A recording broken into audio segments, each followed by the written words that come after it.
Rachel is on the phone with her mother, arguing over the safety of living in the city, when a pigeon flies into the apartment.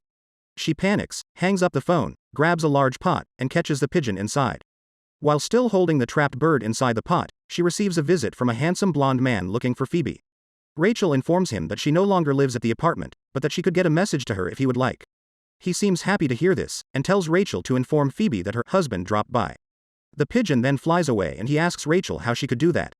Later on, Phoebe explains the story.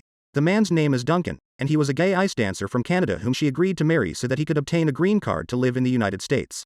Monica then reveals to everyone that Phoebe did in fact have feelings for Duncan and that, when Duncan left, Phoebe was crushed to the point when she ate a cheeseburger.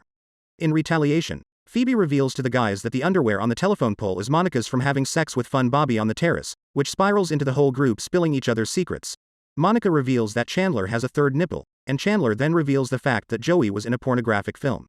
Phoebe dresses up to meet Duncan at Madison Square Garden, while the others go to Ross's.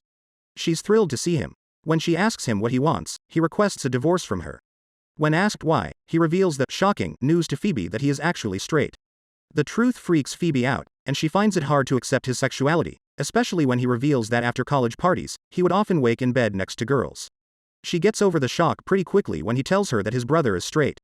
Ross seeks sexual advice from Rachel, as he and Julie are not having sex. Rachel takes the opportunity to make him put sex off by making him believe that girls find it sexy to be with a guy who doesn't want to have sex.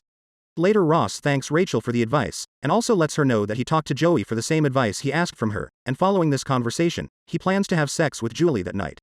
Chandler happens to have the pornographic movie Joey was in. Everyone watches the movie, but Rachel doesn't want to call it a night, so she engages Julie in a long conversation in the hope of putting her off sex with Ross.